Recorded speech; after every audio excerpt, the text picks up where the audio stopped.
Hello everyone, ಇಕನಾಮಿಯನ್ನು continue ಮಾಡೋಣ.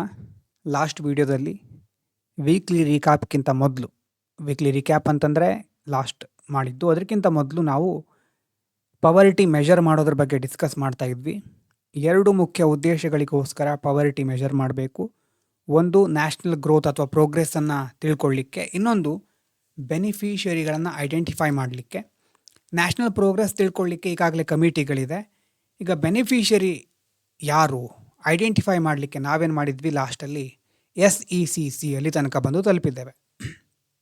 ಇಲ್ಲೇನು ಮಾಡ್ತಾರೆ, ಹಣದ ನಂಬರ್ ಅಥವಾ ಎಷ್ಟು ಬಡತನದ ರೇಖೆ ಅಂತೆಲ್ಲ ಇತ್ತಲ್ವ, ಅದರ ಆಧಾರದ ಮೇಲೆ ಇಲ್ಲಿ ಕೆಲಸ ಮಾಡೋದಿಲ್ಲ. ಇಲ್ಲಿ ಆದಾಯ ಎಷ್ಟು ಅಂತ ಕೇಳೋದೇ ಇಲ್ಲ. ಆದಾಯ ಕೇಳಿದರೆ ಜನ ಸುಳ್ಳು ಹೇಳೋ ಸಾಧ್ಯತೆ ಇರುತ್ತೆ. ಇಲ್ಲೇನು ಮಾಡ್ತಾರೆ, SECC ಅಂತ ಹೇಳಿದ್ವಲ್ವಾ ಅಲ್ವಾ, ಸೋಷಿಯೋ ಇಕನಾಮಿಕ್ ಕಾಸ್ಟ್ ಸೆನ್ಸಸ್ ಅಂತಂದರೆ ಮನೆ ಮನೆ ಬಾಗಿಲಿಗೆ ಹೋಗಿ ಜನಗಣತಿ ನಡೆಸೋ ಥರ ಮಾಡ್ತಾರೆ. ಅಂದರೆ ಸೆನ್ಸಸ್ ಥರನೇ ಇದು, ಹೆಸರಲ್ಲೇ ಇದೆ ಸೆನ್ಸಸ್ ಅಂತ, ಜನಗಣತಿನೇ ಇದು. ಆದರೆ ಡೈಮೆನ್ಷನ್ಗಳು ಬೇರೆ ಬೇರೆ. ಇಲ್ಲೇನು ಮಾಡ್ತಾರೆ, 3 ಕ್ಯಾಟಗರಿಗಳಾಗಿ ವಿಂಗಡಣೆ ಮಾಡ್ತಾರೆ. ಮೊದಲೇನು ನೋಡಿ, ಆಟೋಮ್ಯಾಟಿಕ್ ಎಕ್ಸ್ಕ್ಲೂಷನ್ ಅಂತ. ಈಗ ನಾವೇನು ಮಾಡ್ತಾ ಇದ್ದೇವೆ ಹೇಳಿ, ಒಂದು ಸರ್ಕಾರದ ಯೋಜನೆ ಇದೆ, ಆ ಯೋಜನೆಯನ್ನು ಯಾರಿಗೆ ತಲುಪಿಸ್ಬೇಕು, ಯಾರು ನಿಜವಾದ ಅದರ ಫಲಾನುಭವಿ ಅಂತ ತಿಳ್ಕೋಬೇಕು. ಬೆನಿಫಿಷಿಯರಿ ಯಾರು ಅಂತ ತಿಳ್ಕೋಬೇಕು ನಮಗೆ. ಸೊ ಆ ಬೆನಿಫಿಷಿಯರಿ ಫೈಂಡ್ ಔಟ್ ಮಾಡಲಿಕ್ಕೆ ನಾವು SECC ಅಂತ ಒಂದು ಸೆನ್ಸಸ್ಸನ್ನು ಕಂಡಕ್ಟ್ ಮಾಡ್ತೇವೆ. SECCಯಲ್ಲಿ 3 ಮುಖ್ಯವಾದ ಕ್ಯಾಟಗರಿಗಳಿದೆ. ಮೊದಲನೇದು ಆಟೋಮ್ಯಾಟಿಕ್ ಎಕ್ಸ್ಕ್ಲೂಷನ್ ಅಂತಂದರೆ ಇನ್ಕ್ಲೂಷನ್ ಎರರ್ ಅಂತ ಆಗ್ತಿತ್ತು. ಆವಾಗ ಬೇಡದೇ ಇರೋರು ಯಾರ್ಯಾರೋ ಬಂದು ಲೀಸ್ಟಲ್ಲಿ ಸೇರಿಸ್ಕೊಳ್ತಾ ಇದ್ರು. ಅದನ್ನು ತಡೀಲಿಕ್ಕೆ ಇಲ್ಲಿ ನೋಡಿ, ಆಟೋಮ್ಯಾಟಿಕ್ ಎಕ್ಸ್ಕ್ಲೂಡ್ ಅಂದರೆ ಆಟೋಮ್ಯಾಟಿಕಲಿ ಅವರನ್ನು ಮೊದಲೇ ಹೊರಗಡೆ ಇಟ್ಬಿಡೋದು. ಅರೌಂಡ್ 14 ಪ್ಯಾರಾಮೀಟರ್ಸ್ ಇದೆ. ಇಲ್ಲೇನು ಮಾಡ್ತಾರೆ ನೋಡಿ, ಮುಖ್ಯವಾದ ಅಂಶಗಳನ್ನು ಹೇಳ್ತೇನೆ. ಒಂದು ವೇಳೆ ಮನೆಯಲ್ಲಿ ಕಾರು, ಟ್ರ್ಯಾಕ್ಟರು ಅಥವಾ 3-4 ವೀಲರ್ ವಾಹನ, ಯಾವುದೇ ಸದಸ್ಯ ಸರ್ಕಾರಿ ನೌಕರ ಆಗಿದ್ದರೆ, ಅಥವಾ ಮನೆಯಲ್ಲಿ ತಿಂಗಳಿಗೆ 10,000 ರೂಪಾಯಿಗಿಂತ ಹೆಚ್ಚು ಸಂಪಾದಿಸುವ ವ್ಯಕ್ತಿ ಇದ್ದರೆ, ಇನ್ಕಮ್ ಟ್ಯಾಕ್ಸ್ ಪೇ ಮಾಡ್ತಾ ಇದ್ದರೆ, ರೆಫ್ರಿಜರೇಟರು, ಲ್ಯಾಂಡ್ಲೈನ್ ಫೋನು, ಅಥವಾ 3 ಅಥವಾ ಅದಕ್ಕಿಂತ ಹೆಚ್ಚು ಕೋಣೆಗಳಿರುವಂಥ ಪಕ್ಕಾ ಗೋಡೆಯ ಮನೆ ಇರೋದು. ಸೊ ಇದೆಲ್ಲ ಇದ್ದರೆ ನೋಡಿ, ಸೊ ಇದೆಲ್ಲ ಏನು, ಆಟೋಮ್ಯಾಟಿಕ್ ಎಕ್ಸ್ಕ್ಲೂಷನ್. ಇದೆಲ್ಲ ಇದ್ದರೆ ಅವರನ್ನು ಆಲ್ರೆಡಿ ಲೀಸ್ಟಿಂದ ಹೊರಗಿಟ್ಬಿಡ್ತಾರೆ. ಇವರು ಬೆನಿಫಿಷರಿ ಆಗೋರಲ್ಲ, ಇವರು ಆಲ್ರೆಡಿ ಚೆನ್ನಾಗಿದ್ದವರು, ಇವರು ಬಡವರಲ್ಲ ಅಂತ ಆಲ್ರೆಡಿ ಎಕ್ಸ್ಕ್ಲೂಡ್ ಮಾಡ್ತಾರೆ ಆಟೋಮೆಟಿಕ್ ಆಗಿ. ಇನ್ನೊಂದು ಆಟೋಮ್ಯಾಟಿಕ್ ಇನ್ಕ್ಲೂಷನ್. ಯಾರನ್ನು ಆ ಒಂದು ಬಡವರ ಲೀಸ್ಟಲ್ಲಿ ಆಟೋಮ್ಯಾಟಿಕಲಿ ಇನ್ಕ್ಲೂಡ್ ಮಾಡ್ತಾರೆ ಅಂತಂದರೆ, ಸಮಾಜದಲ್ಲಿ ಅತ್ಯಂತ ತಳಮಟ್ಟದ ಇರುವಂಥ ಕಡು ಬಡವರು, ಪುವರೆಸ್ಟ್ ಆಫ್ ದಿ ಪುವರ್. ಉದಾಹರಣೆಗೆ, ವಾಸಿಸಲಿಕ್ಕೆ ಆಸರೆ ಮನೆ ಇಲ್ಲದವರು, ಅಥವಾ ಭಿಕ್ಷೆ ದಾನದ ಮೂಲಕ ಬದುಕ್ತಾ ಇರೋರು, ನಿರಾಶ್ರಿತರು, ಮತ್ತು ಮ್ಯಾನ್ಯುವಲ್ ಸ್ಕ್ಯಾವೆಂಜರ್ಸ್, ಮಲ ಹೊರುವ ಪದ್ಧತಿ ಅದರ ಮೂಲಕ ಬದುಕ್ತಾ ಇರೋರು, ಆದಿವಾಸಿ ಅಥವಾ ಹಿಂದುಳಿದ ಬುಡಕಟ್ಟು ಸಮೂಹ,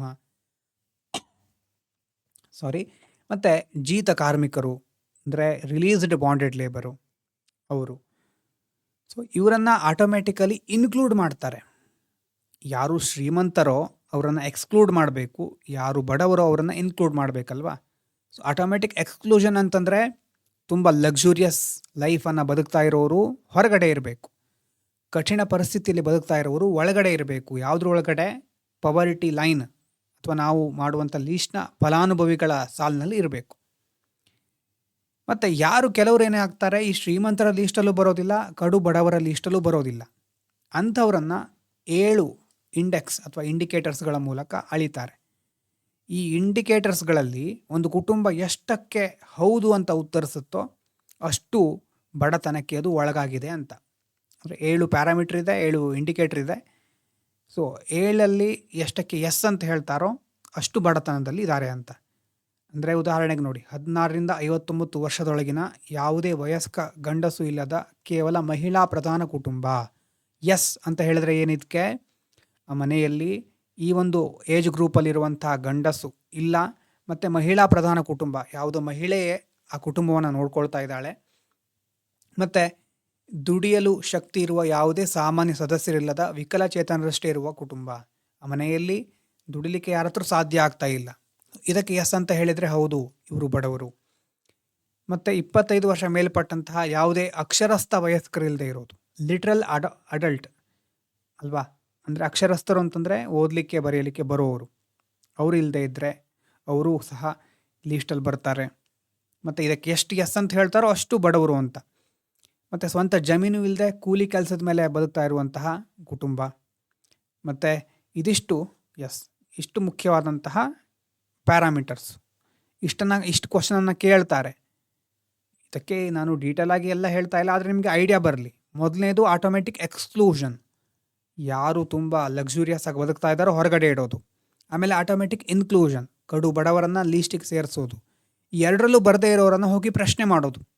ಅವರು ಎಷ್ಟಕ್ಕೆ ಎಸ್ ಅಂತ ಹೇಳ್ತಾರೋ ಅಷ್ಟು ಅವರು ಬಡವರು. ಒಂದು ವೇಳೆ ಇದರಲ್ಲಿ ಮೋಸ ಮಾಡಿದರೆ ಅಲ್ವಾ, ಅಧಿಕಾರಿಗಳು ಬಂದಾಗ ಎಲ್ಲ ಎಸ್ ಅಂತ ಹೇಳೋದು, ಆ್ಯಕ್ಚುಲಿ ಅಷ್ಟು ಶ್ರೀಮಂತರು ಆಗಿರೋದಿಲ್ಲ ಅಥವಾ ಬಡವರು ಆಗಿರೋದಿಲ್ಲ. ಸೊ ಏನಾದರೂ ದೋಷಗಳಿದ್ದರೆ ಅನ್ನೋದಕ್ಕೆ ಏನು ಮಾಡ್ತಾರೆ, ಇಲ್ಲೊಂದು ಟ್ರಾನ್ಸ್ಪರೆನ್ಸಿ, ಅದಕ್ಕೋಸ್ಕರ ಗ್ರಾಮ ಸಭಾ ಇದೆ.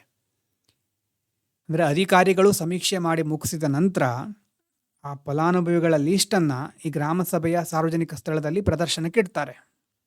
ಒಂದು ವೇಳೆ ಒಬ್ಬ ಶ್ರೀಮಂತ ವ್ಯಕ್ತಿ ಫ್ರಿಜ್ ಅಥವಾ ಕಾರನ್ನು ಬಚ್ಚಿಟ್ಕೊಂಡು ಬಡವರ ಪಟ್ಟಿಗೆ ಹೆಸರು ಸೇರಿಸಿದ್ರೆ, ಹಳ್ಳಿಲಿರೋ ಲೀಸ್ಟನ್ನು ನೋಡಿ ಜನರು ಏನು ಹೇಳ್ತಾರೆ, ಸುಳ್ಳು ಹೇಳ್ತಾ ಇದ್ದಾನೆ, ಇವನ ಮನೇಲಿ ಕಾರ್ ಇದೆ ಆ್ಯಕ್ಚುಲಿ ಅಂತ ದೂರು ನೀಡಬಹುದು, ಕಂಪ್ಲೇಂಟ್ ಮಾಡಬಹುದು.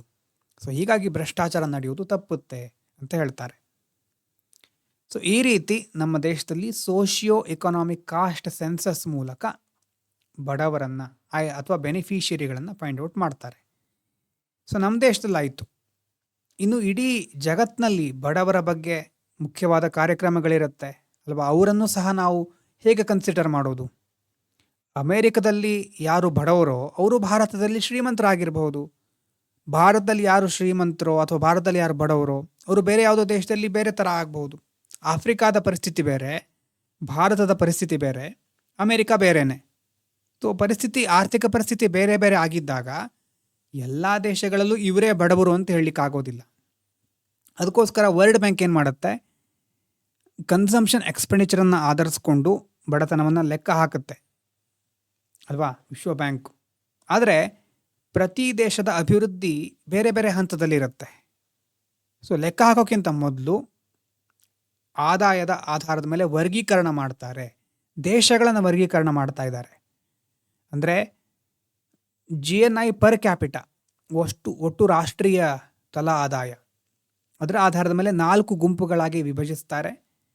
GNI ಪರ್ ಕ್ಯಾಪಿಟ ಅಂತಂದರೆ ಒಟ್ಟು ರಾಷ್ಟ್ರೀಯ ಆದಾಯ ಏನಿದೆ ಟೋಟಲ್ಲು, ಅದನ್ನು ಯಾವುದರಿಂದ, ಪಾಪ್ಯುಲೇಷನಿಂದ ಡಿವೈಡ್ ಮಾಡೋದು. ಆವಾಗ ಸಿಗೋದೆ ತಲಾವಾರು ಒಟ್ಟು ರಾಷ್ಟ್ರೀಯ ಆದಾಯ. GDP ಮತ್ತೆ ಮುಂದೆ ನೋಡ್ತೇವೆ, ಅಲ್ಲೂ ನೋಡೋಣ, ಇದನ್ನು ಅಲ್ಲಿ ತಿಳ್ಕೊಳ್ಳೋಣ ಇನ್ನಷ್ಟು. GNI ಪರ್ ಕ್ಯಾಪಿಟ ಅಂತ ಕರೀತಾರೆ. ಒಟ್ಟು ರಾಷ್ಟ್ರೀಯ ಆದಾಯವನ್ನು ಜನಸಂಖ್ಯೆಯಿಂದ ಡಿವೈಡ್ ಮಾಡೋದು. ಸೊ ಈ ರೀತಿ ಮಾಡಿ GNI ಪರ್ ಕ್ಯಾಪಿಟವನ್ನು ಫೈಂಡ್ ಔಟ್ ಮಾಡ್ತಾರೆ. ಈಗ ಈ ಥರ ಮಾಡಬೇಕಾದ್ರೆ ವಿಶ್ವ ಬ್ಯಾಂಕ್ ಏನು ಮಾಡುತ್ತೆ, ಮಾರ್ಕೆಟ್ ಎಕ್ಸ್ಚೇಂಜ್ ರೇಟನ್ನು ಬಳಸುತ್ತೆ. ಈಗ $1 ಎಷ್ಟು ರೂಪಾಯಿ ಅನ್ನೋದು, ಈಗ ನೋಡಿ, ವಸ್ತು ಪ್ರದರ್ಶನ ಅಥವಾ ಎಲ್ಲೆಲ್ಲಾದರೂ ನಾವು ಹೋದಾಗ ಅಮೇರಿಕದಲ್ಲಿ ಒಂದು ಮ್ಯೂಸಿಯಂ ಇದೆ ಅಥವಾ ಭಾರತದಲ್ಲಿ ಒಂದು ಮ್ಯೂಸಿಯಂ ಇದೆ. ಸೊ ಆ ಮ್ಯೂಸಿಯಮಿಗೆ ಭಾರತದಲ್ಲಿ $50 ಟಿಕೆಟ್ ಇರಬಹುದು, ಅಮೇರಿಕದಲ್ಲೂ ಡಾಲರ್ಗೆ ಕನ್ವರ್ಟ್ ಮಾಡಿದರೆ ಎಷ್ಟಾಗುತ್ತೆ ಅಲ್ವಾ. ಸೊ ಅದೇ ಒಂದು ಇಲ್ಲಿ ಏನು ಸೆಟ್ ಆಗುತ್ತೋ ಅಲ್ಲೇ ಅದೇ ಸೆಟ್ ಆಗಬೇಕು ಅಂತ ಇಲ್ಲ ಅಲ್ವಾ. ಅಲ್ಲಿನ ಜನರ ಒಂದು ಆರ್ಥಿಕ ಪರಿಸ್ಥಿತಿ ನೋಡಿಕೊಂಡು ಅಲ್ಲಿನ ರೇಟ್ಸ್ಗಳು ಬೇರೆ ಇರುತ್ತೆ. ಸೊ ಈಗಿನ ಮಾರುಕಟ್ಟೆಯಲ್ಲಿ $1 ಕೊಳ್ಳಲಿಕ್ಕೆ ಎಷ್ಟು ರೂಪಾಯಿ ಬೇಕು ಅನ್ನುವ ಆಧಾರದ ಮೇಲೆ ಕೆಲವು ರೀತಿಯಾಗಿ ಡಿವೈಡ್ ಮಾಡ್ತಾರೆ. ಉದಾಹರಣೆಗೆ ಕಡಿಮೆ ಆದಾಯದ ದೇಶಗಳು, ಲೋ ಇನ್ಕಮ್ ಕಂಟ್ರೀಸ್, ಆದಾಯ ಅತ್ಯಂತ ಕಡಿಮೆ ಇರುತ್ತೆ. ಮಧ್ಯಮ ಆದಾಯದ ದೇಶ ಅಂದರೆ ಭಾರತ ಪ್ರಸ್ತುತ ಈ ಗುಂಪಿಗೆ ಸೇರುತ್ತೆ. ಯಾವುದು ಭಾರತ ಯಾವ ಗುಂಪಿಗೆ ಸೇರ್ತಾ ಇದೆ, ಲೋವರ್ ಮಿಡಲ್ ಇನ್ಕಮ್ ಕಂಟ್ರಿ. ಇನ್ನು ಅಪ್ಪರ್ ಮಿಡಲ್ ಇನ್ಕಮ್ ಕಂಟ್ರಿಗಳು, ಇಲ್ಲಿ ಮಧ್ಯಮ ಮಟ್ಟಕ್ಕಿಂತ ಹೆಚ್ಚಿನ ಆದಾಯ ಇದೆ, ಬ್ರೆಜಿಲ್ ಇರಬಹುದು. ಇನ್ನು ಅತಿ ಹೆಚ್ಚು ಆದಾಯ ಇರುವಂಥ ದೇಶಗಳು, ಶ್ರೀಮಂತ ದೇಶಗಳು, ಅಮೇರಿಕಾ ಇರಬಹುದು. ಈಗ ವಿಶ್ವ ಬ್ಯಾಂಕ್ ಏನು ಮಾಡಿದೆ, ಇಲ್ಲಿ ಮಾರ್ಕೆಟ್ ರೇಟನ್ನು ಬಳಸ್ತಾ ಇದೆ. ಆದರೆ ನೈಜ ಬಡತನವನ್ನು ಅಳಿಲಿಕ್ಕೆ ಮಾರ್ಕೆಟ್ ರೇಟನ್ನು ಬಳಸ್ತಾ ಇಲ್ಲ. ಅಲ್ಲಿ PPP ಅನ್ನುವಂಥದ್ದನ್ನು ಬಳಸುತ್ತೆ. ಇದರ ಬಗ್ಗೆ ಒಂದು ಸಾರಿ ನೋಟ್ಸು ಸಹ ಬರೆಸಿದ್ದೆ. ಸೊ ಹಾಗಾಗಿನೇ ಸ್ವಲ್ಪ ಓಡಿಸ್ಕೊಂಡು ಹೋಗ್ತಾ ಇದ್ದೇನೆ. ಇಲ್ಲಿ ಏನೂ ಪ್ರಾಬ್ಲಮ್ ಏನಿಲ್ಲ ಇಲ್ಲಿ. ಯಾಕಂತಂದರೆ ಬಹಳ ಇಂಪಾರ್ಟೆಂಟ್ ಕಾನ್ಸೆಪ್ಟ್ ಬಂದಾಗ ನಾನು ಸ್ಟ್ರೆಸ್ ಮಾಡಿ ಅದನ್ನು ಹೇಳ್ತಾ ಇದ್ದೇನೆ. ಆದರೆ ಕೆಲವೊಂದು ಎಕ್ಸ್ಟ್ರಾ ಇನ್ಫಾರ್ಮೇಷನ್ ಅಷ್ಟೇ ಇದು. ಸೊ ಇದನ್ನು ಬಾಹ್ಯಾರ್ಟ್ ಮಾಡಬೇಕು, ನೆನಪಿಡಬೇಕು ಅಂತ ಇಲ್ಲ. ಅದರ ಒಂದು ಕಾನ್ಸೆಪ್ಟ್, ಜಗತ್ತು ಬೇರೆ ಥರ ಅಳಿಯುತ್ತೆ ಬಡತನವನ್ನು, ಭಾರತದ ಪ್ಯಾರಾಮೀಟರ್ಗಳೇ ಜಾಗತಿಕ ಮಟ್ಟದಲ್ಲಿ ಅಪ್ಲೈ ಆಗೋದಿಲ್ಲ ಅನ್ನೋದು ಗೊತ್ತಿರಬೇಕು ಅಂತ. PPP ಅಂತಂದರೆ ಏನು? Purchasing power parity. Market rate ಅಂತಂದರೆ ಎರಡು ದೇಶಗಳ ಕರೆನ್ಸಿಗಳ ನಡುವಿನ ಬೆಲೆ. $1 ಇಲ್ಲಿ ಭಾರತದಲ್ಲಿ ಎಷ್ಟು ರೂಪಾಯಿ? 90 ರೂಪಾಯಿನಾ, 100 ರೂಪಾಯಿನಾ, 1000 ರೂಪಾಯಿನಾ? ಸೊ ಈ ರೀತಿ ಮಾರ್ಕೆಟ್ ರೇಟ್. ಆದರೆ ಅಮೇರಿಕದಲ್ಲಿ $1 ಏನು ಸಿಗುತ್ತೋ ಭಾರತದಲ್ಲಿ ಅದೇ ವಸ್ತುವನ್ನು ಪರ್ಚೇಸ್ ಮಾಡಲಿಕ್ಕೆ ಎಷ್ಟು ಹಣ ಖರ್ಚು ಮಾಡಬೇಕಾಗ್ಬೋದು ಅಲ್ವಾ? ಅದು ಬೇರೆ ಬೇರೆ ಇರುತ್ತೆ. ಒಂದು ಪ್ಯಾಕೆಟ್ ಚಿಪ್ಸನ್ನು ಅಮೇರಿಕದಲ್ಲಿ ಖರೀದಿ ಮಾಡಲಿಕ್ಕೆ ಅವರು $1 ಖರ್ಚು ಮಾಡಬಹುದು. ಆದರೆ ಭಾರತದಲ್ಲಿ $1 = 100 ರೂಪಾಯಿ ಅಂತ ಇಟ್ಕೊಳ್ಳೋಣ. 100 ರೂಪಾಯಿ ಬೇಕಾಗಲ್ಲ ಒಂದು ಚಿಪ್ಸ್ ಪ್ಯಾಕೆಟ್ ಖರೀದಿ ಮಾಡಲಿಕ್ಕೆ. ಈಗ ಕೆಲವೊಂದು 5-10 ರೂಪಾಯಿಗೂ ಸಿಗುತ್ತೆ ಅಲ್ವಾ? ನಮ್ಮ ದೇಶದ ಪರಿಸ್ಥಿತಿ ಬೇರೆ. ಡಾಲರಿಗೆ ಎಷ್ಟು ರೂಪಾಯಿ ಅಂತ ಹೇಳ್ಕೊಂಡು ಅಲ್ಲಿ $1 ಒಂದು ಚಿಪ್ಸ್ ಪ್ಯಾಕೆಟ್ ಸಿಗುತ್ತೆ, ಇಲ್ಲೂ ಹಾಗಾದರೆ 100 ರೂಪಾಯಿಗೆ ಒಂದು ಪ್ಯಾಕೆಟ್ ಸಿಗಬೇಕು. ಆ ರೀತಿ ಕ್ಯಾಲ್ಕುಲೇಷನ್ ಅಲ್ಲ ಇದು. ನೋಡಿ, ಅಮೇರಿಕದಲ್ಲಿ ಒಬ್ಬ ವ್ಯಕ್ತಿ ಹೇರ್ ಕಟ್ ಮಾಡಿಸ್ಲಿಕ್ಕೆ $20 ಖರ್ಚು ಮಾಡಬೇಕಾಗತ್ತೆ. ಆದರೆ ಸಾಮಾನ್ಯವಾಗಿ ಬೆಂಗಳೂರು ಅಥವಾ ಎಲ್ಲೆಲ್ಲಾದರೂ ನೀವು ಹೋದರೆ 150-200 ಈ ಒಂದು ರೇಂಜಲ್ಲಿ ಖರ್ಚು ಮಾಡಬೇಕಾಗಬಹುದು. ಸೊ ಮಾರ್ಕೆಟ್ ಪ್ರಕಾರ $20 ಅಂತಂದರೆ ಅಮೇರಿಕದಲ್ಲಿ $20 ಬೇಕಾಗುತ್ತೆ. ಇದು ಸ್ವಲ್ಪ ರೇಟ್ ಚೇಂಜ್ ಆಗ್ತಾ ಇರುತ್ತೆ. ಇದು ಮತ್ತೆ ನೀವು ಸರಿ ಮಾಡ್ಕೊಳ್ಳಿ. ಒಂದು 100 ರೂಪಾಯಿ ಅಂತ ಇಟ್ಕೊಳ್ಳೋಣ. $1ಗೆ 100 ರೂಪಾಯಿ. ಅಮೇರಿಕದಲ್ಲಿ $20 ಬೇಕು. ಇಲ್ಲೇನಾಯಿತು? 2000 ರೂಪಾಯಿ ಆಯಿತು ಹೇರ್ ಕಟ್ಟಿಗೆ. ಹಾಗಲ್ಲ ಅಲ್ವಾ? ಸೊ ಅಮೇರಿಕದಲ್ಲಿ $20 ಏನು ಸಿಗುತ್ತೋ ಭಾರತದಲ್ಲಿ ಅದು 150 ರೂಪಾಯಿಗೆ ಸಿಗುತ್ತೆ. ಸೊ ಅಮೇರಿಕದಲ್ಲಿ ಬದುಕಲಿಕ್ಕೆ ಎಷ್ಟು ಕಾಸ್ಟ್ ಆಫ್ ಲಿವಿಂಗ್ ಬೇಕಾಗುತ್ತೋ ಅಷ್ಟು ಕಾಸ್ಟ್ ಆಫ್ ಲಿವಿಂಗ್ ಇಲ್ಲಿ ಬೇಕಾಗೋದಿಲ್ಲ, ಇಲ್ಲಿ ಕಡಿಮೆ ಇದೆ. ಸೊ ಹೀಗೆ ಇದನ್ನು ಕಂಪೇರ್ ಮಾಡಿ ನಾವು ಯಾವುದನ್ನು ಫೈಂಡ್ ಔಟ್ ಮಾಡ್ಕೊಳ್ತೇವೆ? PPP, ಖರೀದಿ ಸಾಮರ್ಥ್ಯದ ಸಮಾನತೆ ಅಂತ ಹೇಳ್ಬೋದು. Purchasing power parity. ಸೊ $1 ಹಣಕ್ಕೆ ಅಮೆರಿಕದಲ್ಲಿ ಎಷ್ಟು ವಸ್ತುಗಳನ್ನು ಕೊಳ್ಳಬಹುದೋ ಅಷ್ಟೇ ವಸ್ತುಗಳನ್ನು ಭಾರತದಲ್ಲಿ ಕೊಳ್ಳಲಿಕ್ಕೆ ಎಷ್ಟು ರೂಪಾಯಿ ಬೇಕು ಅಂತ PPPಲಿ ಅಳಿತಾರೆ. IMFನ ಲೆಕ್ಕಾಚಾರದ ಪ್ರಕಾರ PPPಯಲ್ಲಿ $1 ಅಂತಂದರೆ ಭಾರತದ 21 ರೂಪಾಯಿ. ಎಕ್ಸ್ಚೇಂಜ್ ರೇಟ್ ಬೇರೆ. ಎಕ್ಸ್ಚೇಂಜ್ ರೇಟ್ ಅಂತಂದರೆ ಈಗ ಪೆಟ್ರೋಲು ಅಥವಾ ನಾವು ಕೆಲವೊಂದು ರೂಪಾಯಿ ಮೌಲ್ಯ ಕುಸಿತ ಅಂತ ನೋಡ್ತೀವಲ್ವ, ಅದು ಎಕ್ಸ್ಚೇಂಜ್ ರೇಟು.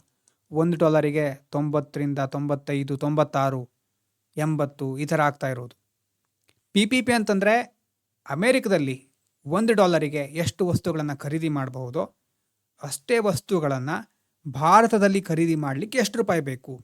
ಅಮೇರಿಕದಲ್ಲಿ ಹೇರ್ ಕಟ್ ಮಾಡಲಿಕ್ಕೆ $20 ಬೇಕು, ಭಾರತದಲ್ಲಿ 150 ರೂಪಾಯಿ ಬೇಕು. ಸೊ ಹಾಗಾಗಿ ಅಲ್ಲಿನ $20 ಅಂತಂದರೆ ಇಲ್ಲಿನ 150 ರೂಪಾಯಿಗೆ ಸಮಾನ ಅಂತ ಹೇಳ್ಬೋದು. ಸೊ IMFನ ಲೆಕ್ಕಾಚಾರದ ಪ್ರಕಾರ PPP ಅದರ ಬೇಸಿಸ್ ಮೇಲೆ $1 ಅಂತಂದರೆ ಭಾರತದ 21 ರೂಪಾಯಿ ಅಂತ ಹೇಳ್ತಾರೆ. ಇದು PPP, ಎಕ್ಸ್ಚೇಂಜ್ ರೇಟ್ ಅಲ್ಲ. ಸೊ ವರ್ಲ್ಡ್ ಬ್ಯಾಂಕ್ ಏನು ಮಾಡಿದೆ? ಇನ್ಫ್ಲೇಷನನ್ನು ಗಮನದಲ್ಲಿಟ್ಕೊಂಡು ಈಗ ದರಗಳನ್ನು ಬದಲಾಯಿಸಿದೆ. PPP ಬಡತನ ರೇಖೆ, ಅದರ ಆಧಾರದ ಮೇಲೆ ಹಳೆಯ ಬಡತನ ರೇಖೆ ಮತ್ತು ಹೊಸದು ಇಲ್ಲಿ ಕೊಟ್ಟಿದ್ದೇನೆ. ಮೊದಲು ಕಡಿಮೆ ಆದಾಯದ ದೇಶ ಅಂತಂದರೆ $2.15 ದಿನಕ್ಕೆ. ಇದರ ಅರ್ಥ ಏನು ಹೇಳಿ? ದಿನಕ್ಕೆ ಒಬ್ಬ ವ್ಯಕ್ತಿ $2.15ನಷ್ಟು ಖರ್ಚು ಮಾಡಲಿಕ್ಕಾಗಲ್ಲ ಅಂತಂದರೆ ಅವನು ಬಡವ ಅಂತಾಗಿತ್ತು. ಈಗ $3ಗೆ ಹೋಗಿದೆ ಅದು. ಮೊದಲು 2.15, ಈಗ $3. ಹಾಗಿದ್ರೆ ಅದು ಲೀಸ್ಟ್ ಅಥವಾ ಲೋ ಇನ್ಕಮ್ ಕಂಟ್ರೀಸ್. ಇದಾದಮೇಲೆ ಕೆಳ ಮಧ್ಯಮ ಆದಾಯದ ದೇಶಗಳು ಅಂತಂದರೆ ಮೊದಲು $3.65 ಇತ್ತು, ಈಗ ಅದು $4.20 ಹೋಗಿದೆ. ಮೇಲ್ಮಧ್ಯಮ ಅಪ್ಪರ್ ಮಿಡಲ್ ಇನ್ಕಮ್ 6.85 ಇತ್ತು, ಈಗ 8.30 ಆಗಿದೆ. ಇದನ್ನು ಹೇಗೆ ಲೆಕ್ಕ ಹಾಕ್ತಾರೆ ಅಂತಂದರೆ ಭಾರತ ಈಗ LMIC ದೇಶ ಆಗಿರೋದ್ರಿಂದ ಬಡತನದ ರೇಖೆ ತಲಾ ಈಗ ಎಷ್ಟಾಗಿದೆ? 4.20 ಆಗಿದೆ. ಇಷ್ಟೆಲ್ಲ ನಂಬರ್ ಇದೆ. ಇದನ್ನು ಬಾಯ್ಹರ್ಟ್ ಮಾಡಬೇಕಾ ಅಂತ ಆವಾಗ ಕೆಲವರು ಪ್ರಶ್ನೆ ಮಾಡಬಹುದು. ಇದ್ಯಾವುದು ಬಾಯ್ಹರ್ಟ್ ಮಾಡಬೇಕಾದ ಅಂಶ ಅಲ್ಲ. ಇದೆಲ್ಲ ಒಂದು ಮೆಥಡ್ ಇದೆ ಈ ರೀತಿ ಅಂತ ತಿಳ್ಕೊಬೇಕು ಅಷ್ಟೇ. ಪ್ರಿಲಿಮ್ಸಲ್ಲಿ ಇದರಿಂದ ಕ್ವಶನ್ ಬರೋದು ಬಹಳ ಕಡಿಮೆ, ಮೇನ್ಸಲ್ಲಿ ಬರೋದು ಬಹಳ ಕಡಿಮೆ. ಆದರೆ ಮುಂದೆ ನಾವು ನೋಡ್ತೀವಲ್ವ, ಬೇರೆ ಬೇರೆ ವಿಷಯಗಳನ್ನು ನೋಡ್ತೀವಲ್ವ, ಅದಕ್ಕೆ ಲಿಂಕ್ ಆಗುತ್ತೆ ಅಂತ ಹೇಳೋದು ಅಷ್ಟೆ. ಈಗ ನಮ್ಮ ಮನೆಯನ್ನು ಕಟ್ಟಬೇಕಾದ್ರೆ ನಾವು ಟೆರೆಸ್ ಮೇಲೆ ಬದುಕಬಹುದು. ಆದರೆ ಟೆರೆಸ್ ಮಾತ್ರ ಕಟ್ಟಲಿಕ್ಕಾಗಲ್ಲ, ಫೌಂಡೇಶನ್ ಬೇಕಲ್ವಾ. ಮೇಲ್ಗಡೆ ಹೋಗಿ ನಮ್ಮದು ಮೇಲ್ಗಡೆ ರೂಮ್ ಮಾತ್ರ ಸಾಕು ನನಗೆ ಈ ಮನೇಲಿ ಅಂತ ಮೇಲ್ಗಡೆ ರೂಮ್ ಒಂದೇ ಕಟ್ಟಲಿಕ್ಕೆ ಆಗೋದಿಲ್ಲ, ಕೆಳಗಡೆ ಫೌಂಡೇಶನ್ ಬೇಕು. ಸೊ ಒಂದು ಸಾರಿ ಇದನ್ನೆಲ್ಲ ನೋಡ್ಕೊಂಡು ಹೋದರೆ ಮುಂದೆ ಹೆಲ್ಪ್ ಆಗಬಹುದು. ನ್ಯೂಸ್ ಪೇಪರ್ ಓದಬೇಕಾದ್ರೆ ಹೆಲ್ಪ್ ಆಗಬಹುದು. ಇದನ್ನು ನೀವು ಓದಿ ಸಹ ತಿಳ್ಕೋಬಹುದು. ಆದರೂ ಒಂದು ಸಾರಿ ಕೇಳಿದರೆ ಹೆಚ್ಚು ಲಿಂಕ್ ಆಗ್ಬೋದು ಅಂತ ಹೇಳ್ತಾ ಇರ್ತೇನೆ. ಸೊ ನಾವು ಇಲ್ಲೇ ನೋಡ್ತಾ ಇದ್ದೇವೆ, LMIC ಭಾರತ ಕೆಳ ಮಧ್ಯಮ ಆದಾಯ ದೇಶ ಆಗಿರೋದ್ರಿಂದ ಬಡತನದ ರೇಖೆ ದಿನಕ್ಕೆ $4.20 ಅಂತ ಹೇಳ್ಬೋದು. ಇದನ್ನು $4.20 ಅಂತ ನಾವು ಭಾರತದ ಕರೆನ್ಸಿಗೆ ಕನ್ವರ್ಟ್ ಮಾಡಬೇಕು ಅಂತ ಡಾಲರ್ ರೇಟ್ ಚೇಂಜ್ ಆಗ್ತಾ ಇರುತ್ತೆ, ಡಾಲರ್ ರುಪಿ ಚೇಂಜು. ಆ ಚೇಂಜನ್ನು ಬಳಸಬಾರ್ದು, ಅದರ ಬದಲು PPP ಬಳಸಬೇಕು. $21 ಅಂತ ಹೇಳಿದ್ವು ಅಲ್ವಾ, ಅದನ್ನು ಬಳಸಬೇಕು. ಸೊ $4.20 ಇಂಟು $21, ಆವಾಗ $88 ಅರೌಂಡ್ ಬರುತ್ತೆ. ಇದರ ಅರ್ಥ ಏನಂತಂದರೆ, ಭಾರತದಲ್ಲಿ ಒಬ್ಬ ವ್ಯಕ್ತಿ ತನ್ನ ದಿನನಿತ್ಯದ ಬಳಕೆಗೆ ಊಟ ಬಟ್ಟೆ ಇರಬಹುದು, ಅದಕ್ಕೆ ಕನಿಷ್ಠ $88 ಸಹ ಖರ್ಚು ಮಾಡಲಿಕ್ಕೆ ಆಗಿಲ್ಲ ಅಂತಂದರೆ ವಿಶ್ವ ಬ್ಯಾಂಕ್, ವರ್ಲ್ಡ್ ಬ್ಯಾಂಕ್ ಅವನನ್ನು ಬಡವ ಅಂತ ಕರೆಯುತ್ತೆ. ಇನ್ನು ತೀವ್ರ ಬಡತನ, ಎಕ್ಸ್ಟ್ರೀಮ್ ಪವರ್ಟಿ ಅಂತಂದರೆ ಏನು, ಅದಕ್ಕೆ ಎಷ್ಟು ಇಟ್ಟಿದ್ದಾರೆ, $3. ಅಂದರೆ PPP ರೇಟ್ನಲ್ಲಿ $63. ನಮ್ಮ ದೇಶದಲ್ಲಿ ಒಬ್ಬ ವ್ಯಕ್ತಿಗೆ ಪ್ರತಿದಿನ $63 ಸಹ ಖರ್ಚು ಮಾಡಲಿಕ್ಕೆ ಆಗ್ತಾ ಇಲ್ಲ ಅಂತಂದರೆ ಅವನು ಎಕ್ಸ್ಟ್ರೀಮ್ ಪವರ್ಟಿಲಿ ಇದ್ದಾನೆ ಅಂತ. ಇದಾದಮೇಲೆ ಬಡತನಕ್ಕೆ ಸಂಬಂಧಪಟ್ಟಂತಹ ಸೂಚ್ಯಂಕ ಮಲ್ಟಿ ಡೈಮೆನ್ಷನಲ್ ಪವರ್ಟಿ ಇಂಡೆಕ್ಸ್. ಮತ್ತು ಜಾಗತಿಕ ಸಂಕಲ್ಪಗಳು, ಬಡತನ ನಿವಾರಣೆಗೋಸ್ಕರ ನಾವು ಏನೇನೆಲ್ಲ ಸಂಕಲ್ಪ ಇಟ್ಕೊಂಡು ಬಂದಿದ್ವಿ ಅಂತ. ಮೊದಲು ಬರೋದು MDG, ಮಿಲೇನಿಯಂ ಡೆವಲಪ್ಮೆಂಟ್ ಗೋಲ್ಸ್ ಅಂತ. ಅದರ ಇಸ್ವಿ ನೋಡ್ಕೊಳ್ಳಿ, 2000ರಿಂದ 2015, 15 ವರ್ಷಗಳ ಒಂದು ಗುರಿ. ಹೊಸ ಮಿಲೇನಿಯಂಗೆ ಕಾಲಿಟ್ಟಾಗ, ಹೊಸ ಸಹಸ್ರಮಾನಕ್ಕೆ ಕಾಲಿಟ್ಟಾಗ 1999ರಿಂದ 2000ನೇ ಇಸ್ವಿ ಅಲ್ವಾ, ಇದು ಸಹಸ್ರಮಾನಕ್ಕೆ ಕಾಲಿಡ್ತಾ ಇದ್ದೇವೆ. ಶತಮಾನ ಅಲ್ಲ, ಇದು ಸಹಸ್ರಮಾನ. ಇದರಲ್ಲಿ ಮೊದಲನೇ ಗುರಿ ಏನಾಗಿತ್ತು, ತೀವ್ರ ಬಡತನ ಮತ್ತು ಹಸಿವನ್ನು ನಿರ್ಮೂಲನೆ ಮಾಡೋದು. ಅಂದರೆ ತೀವ್ರ ಬಡತನ ಅಂತಂದರೆ ಅತ್ಯಂತ ಬಡ ದೇಶಗಳ ಬಡತನ ರೇಖೆಗಿಂತನೂ ಕೆಳಗೆ ಇರುವ ಸ್ಥಿತಿ. ಆದರೆ ಈ ಗುರಿಯನ್ನು ತಲುಪಲಿಕ್ಕೆ ಆಗಿಲ್ಲ. 2015ರಲ್ಲಿ ಟಾರ್ಗೆಟಿನ ಒಂದು ಡೆಡ್ಲೈನ್ ಮುಗಿಯುತ್ತೆ. ಆಮೇಲೆ ಬರೋದು SDG, ಸುಸ್ಥಿರ ಅಭಿವೃದ್ಧಿ ಗುರಿಗಳು, 2015ರಿಂದ 2030. ಸೊ ಈ ಹಂತದಲ್ಲಿ ಮೊದಲೇನೇನು ಗುರಿಗಳು ಇಟ್ಕೊಂಡಿದ್ರೋ ಅದನ್ನು MDG ಅವಧಿ ಮುಗಿದ ನಂತರ ಮುಂದಿನ 15 ವರ್ಷಗಳಿಗೋಸ್ಕರ 17 ಗುರಿಗಳು ಮತ್ತು ಅದರ ಅಡಿಯಲ್ಲಿ 169 ಟಾರ್ಗೆಟ್ಸ್ಗಳನ್ನು ತರ್ತಾರೆ. ಅದರ ಪ್ರಮುಖವಾದಂಥ ಮೊದಲನೇ ಗುರಿನೇ ನೋ ಪವರ್ಟಿ, ಬಡತನ ಮುಕ್ತ ಜಗತ್ತು. 2030ರ ವೇಳೆಗೆ ಜಗತ್ತಿನ ಪ್ರತಿಯೊಂದು ಮೂಲೆಗಳಿಂದಾನೂ ಬಡತನವನ್ನು ಸಂಪೂರ್ಣವಾಗಿ ತೊಡೆದು ಹಾಕೋದು, ಅಂದರೆ ಕಂಪ್ಲೀಟ್ ಎಲಿಮಿನೇಷನ್. ಇದಕ್ಕೆ ಸಂಬಂಧಪಟ್ಟಾಗೆ ಇನ್ನು ಬಡತನ ಸೂಚ್ಯಂಕ, ಬಹು ಆಯಾಮದ ಬಡತನ ಸೂಚ್ಯಂಕ, ತೆಂಡೂಲ್ಕರ್ ರೇಖೆ, ರಂಗರಾಜನ್ ರೇಖೆ, ವಿಶ್ವ ಬ್ಯಾಂಕು ಲೈನು, ಇದೆಲ್ಲ ಏನು ಕನ್ಸಂಪ್ಷನ್ ಎಕ್ಸ್ಪೆಂಡಿಚರನ್ನು ಆಧರಿಸಿಕೊಂಡು ಬಡತನವನ್ನು ಲೆಕ್ಕ ಹಾಕ್ತಿದ್ರು ಅಲ್ವಾ. ಆದರೆ ಬಡತನ ಅಂತಂದರೆ ಬರೀ ಹಣದ ಕೊರತೆ ಎಲ್ಲ ಅಂತ ನಾವು ಮೊದಲೇ ಡಿಸ್ಕಸ್ ಮಾಡಿದ್ದೇವೆ. ಒಬ್ಬ ವ್ಯಕ್ತಿ ದಿನಕ್ಕೆ $100 ಖರ್ಚು ಮಾಡ್ತಾ ಇರಬಹುದು. ವಿಶ್ವ ಬ್ಯಾಂಕ್ನ ಪ್ರಕಾರ ಅವನು ಎಕ್ಸ್ಟ್ರೀಮ್ ಪವರ್ಟಿಲಿ ಇಲ್ಲ, ಆದರೆ ಅವನ ಹಳ್ಳಿಯಲ್ಲಿ ಶುದ್ಧವಾದ ಕುಡಿಯುವ ನೀರಿಲ್ಲ ಮತ್ತು ಮಕ್ಕಳಿಗೆ ಶಾಲೆ ಇಲ್ಲದೆ ಇದ್ದರೆ ಅವನು ಶ್ರೀಮಂತ ಅಲ್ಲ ಅಲ್ವಾ. ಅವನು ಬಡವನಲ್ಲ ಅಂತ ಹೇಳಲಿಕ್ಕೆ ಎಲ್ಲ ಆಯಾಮಗಳನ್ನು ನೋಡಬೇಕು, ಅಥವಾ ಬಡವ ಅಂತ ಹೇಳಲಿಕ್ಕಾದರೂ. ಅದಕ್ಕೋಸ್ಕರ ಇರೋದು ಮಲ್ಟಿ ಡೈಮೆನ್ಷನಲ್ ಪವರ್ಟಿ ಇಂಡೆಕ್ಸ್. ಮತ್ತು ಇಲ್ಲಿ 2 ಪ್ರಮುಖವಾದ ಸಂಸ್ಥೆಗಳು ಬರುತ್ತೆ, UNDP ಮತ್ತು OPHI. ನೆನಪಿರಬೇಕು, ಇದು 3 ಆಯಾಮಗಳು ಮತ್ತು 10 ಸೂಚಕಗಳನ್ನು ಒಳಗೊಂಡಿರುತ್ತೆ.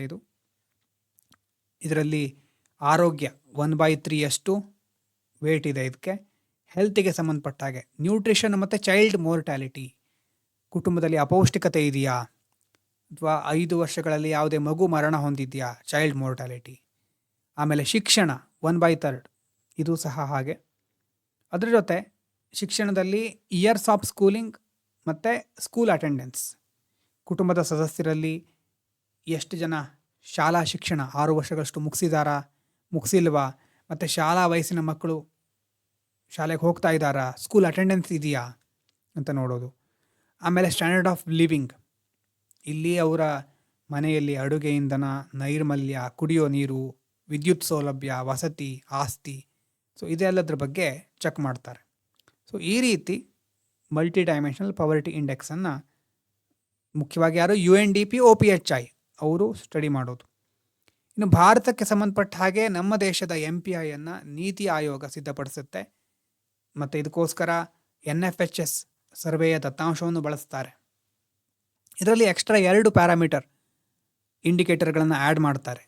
ಅಂದರೆ ಒಂದು ಆ್ಯಂಟಿನೇಟಲ್ ಕೇರ್, ಗರ್ಭಿಣಿ ತಾಯಂದಿರು ಇರ್ತಾರಲ್ವ ಅವರಿಗೆ ಹೆರಿಗೆ ಮುಂಚಿತವಾಗಿ 4 ಬಾರಿ ವೈದ್ಯಕೀಯ ತಪಾಸಣೆ ಆಗುತ್ತಾ ಇದೆಯಾ, ಆಸ್ಪತ್ರೆ ಸೌಲಭ್ಯ ಸಿಗ್ತಾ ಇದೆಯಾ ಅಂತ ಪರಿಶೀಲಿಸೋದು.